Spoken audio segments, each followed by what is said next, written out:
Hi friends, welcome to Yashoda hospital. ఈరోజు మనం urinary tract infection గురించి తెలుసుకుందాం. యూరినరీ ట్రాక్ట్ అసలు అంటే ఏంటి? యూరినరీ ట్రాక్ట్ అంటే ప్రతి హ్యూమన్ బీయింగ్లో 2 కిడ్నీస్ ఉంటాయి. దాని నుంచి ఒక పైప్ వస్తుంది, దాన్ని యూరెటర్ అంటారు. అక్కడి నుంచి యూరిన్ అనేది బ్లాడర్లో ఫిల్ అవుతుంది. అక్కడి నుంచి మూత్రం ద్వారా బయటకు వెళ్తుంది. ఈ సిస్టమ్ అంతా కలిపి యూరినరీ ట్రాక్ట్ అంటారు. యూరినరీ ట్రాక్ట్ ఇన్ఫెక్షన్ అంటే ఏమిటి? యూరినరీ ట్రాక్ట్ ఇన్ఫెక్షన్ అంటే ఎనీ బ్యాక్టీరియల్ వల్ల కానీ, వైరల్ వల్ల కానీ, ఫంగల్ వల్ల కానీ, ట్యూబర్క్లోసిస్ అట్లాంటి బ్యాక్టీరియా వల్ల కానీ ఒకవేళ ఈ సిస్టమ్కి ఇన్ఫెక్షన్ వచ్చింది అనుకోండి, దాన్ని యూరినరీ ట్రాక్ట్ ఇన్ఫెక్షన్ అంటారు. సో మనకు వచ్చే ఫస్ట్ డౌట్ ఏంది, ఈ ఇన్ఫెక్షన్ ఎవరిలో వస్తుంది? ఈ ఇన్ఫెక్షన్ అనేది ఎవరిలో రావచ్చు. చిన్న పిల్లలు మొదలుకొని aged persons less than 8 years మొదలుకొని 8 years అబోవ్ పర్సన్స్ కూడా రావచ్చు.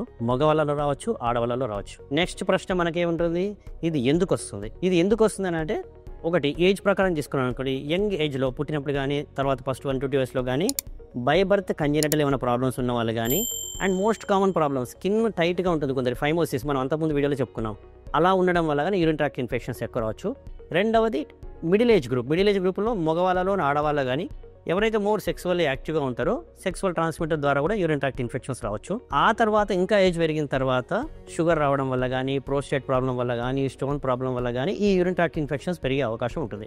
సో దీన్ని బట్టి మనకు అర్థమైందంటే మగవాళ్ళలో రావచ్చు, ఆడవాళ్ళలో రావచ్చు, ఏ ఏజ్లో కూడా ఈ ఇన్ఫెక్షన్స్ రావచ్చు. నెక్స్ట్ థింగ్ అయితే ఈ ఇన్ఫెక్షన్ ఎలా గుర్తించాలి?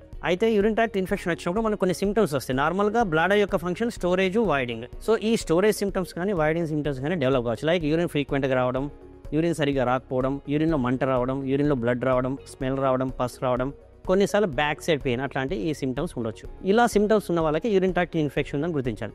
సో దీనికి మనం ఏం చేయాలి? యూరిన్ ట్రాక్ట్ ఇన్ఫెక్షన్ వచ్చినప్పుడు మనం ఖచ్చితంగా కొన్ని ఇన్వెస్టిగేషన్స్ ద్వారా ఇన్ఫెక్షన్ ఉందా లేదా కనుక్కొని మనం ట్రీట్మెంట్ స్టార్ట్ చేసుకోవచ్చు. ఎందుకు ఈ ట్రీట్మెంట్ చేయాలి అంటే, యూరిన్ ట్రాక్ట్ ఇన్ఫెక్షన్ అనేది ఎంత సింపుల్ అంత కాంప్లికేటెడ్ కావచ్చు. ఎర్లీ స్టేజ్లో దీన్ని డయాగ్నోస్ చేసామనుకోండి, ఖచ్చితంగా యూరిన్ ట్రాక్ట్ ఇన్ఫెక్షన్ అనేది within no times 2 to 3 daysలో without admission to the hospital, without injection treatment చేసుకోవచ్చు.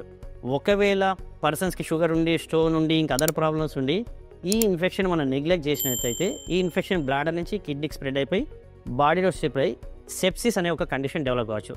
అలాంటి సిచ్యువేషన్లో అది మన ప్రాణానికి ప్రమాదం కావచ్చు. సో దీన్ని బట్టి మనకు అర్థమైందంటే, ఒకవేళ ఇన్ఫెక్షన్ వచ్చినప్పుడు ఎర్లీగా కన్సల్ట్ యూరాలజిస్ట్ కానీ, గైనకాలజిస్ట్ కానీ, జనరల్ ఫిజిషియన్ కానీ కన్సల్ట్ చేసి ప్రాపర్ యాంటీబయాటిక్ వాడుకుంటే ఈ ఇన్ఫెక్షన్ కంట్రోల్ చేయొచ్చు. అలా కాకుండా మనంతలో మన ఓన్గా మెడికల్ షాప్కి వెళ్ళి ఏదో ఒక మందులు వాడేసి ఇంప్రాపర్గా ట్రీట్మెంట్ చేసుకుంటే ఈవెన్ బ్యాక్టీరియల్ రెసిస్టెన్స్ డెవలప్ అయిందనుకోండి, ఆ ట్రీట్మెంట్ చేయడం అనేది కష్టంగా వస్తుంది. సో ఓవరాల్గా నేను చెప్పదలుచుకుంది ఏంటంటే, యూరిన్ ట్రాక్ట్ ఇన్ఫెక్షన్ సింపుల్గా మనం ఎర్లీగా డయాగ్నోస్ చేసుకుంటే ఈ ఇన్ఫెక్షన్ నుంచి మనం ఖచ్చితంగా ఈజీగా బయటపడవచ్చు without any complications. Thank you.